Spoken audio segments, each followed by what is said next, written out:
রাত পোহালেই নবান্ন অভিযান। পশ্চিমবঙ্গ ছাত্র সমাজের নবান্ন অভিযান ঘিরে রীতিমতো চাঞ্চল্য ছড়িয়েছে। সতর্ক কলকাতা পুলিশ। জানা যাচ্ছে, অক্সিজেন সিলিন্ডার, দুধ, এলপিজির মতো নিত্য প্রয়োজনীয় সামগ্রী ছাড়া মাল বহনকারী গাড়ির ক্ষেত্রে বেশ কিছু রাস্তায় যান চলাচল করা হবে। নবান্নের সামনে 144 ধারা। ভোর 4টে থেকে রাত 10টা পর্যন্ত Vidyasagar Setu, Khidirpur Road, Diamond Harbour Road, Garden Bridge Road, Hyde Road, Coal Berth Road, Kolkata বন্দরের মধ্যে সংযোগকারী ফিডার রোড সহ Kolkata Strand Road, Casuarina Avenue এর মতো 24টি রাস্তা দিয়ে কোনো পণ্যবাহী গাড়ি চলবে না। বিজ্ঞপ্তি জারি করে জানিয়ে দিল কলকাতা পুলিশ।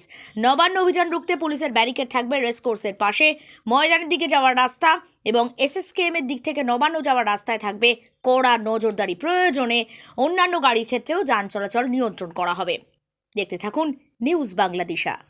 শারদ প্রাতে বেজে উঠেছে আলোকমঞ্জি। আসছে পুজো, আনন্দে মাতোয়ারা বাংলা। পুজোর দিনে 2000 থেকে 5000 টাকার ক্যাশ প্রাইজ জিততে চান? সুযোগ দিচ্ছে নিউজ বাংলাদেশা।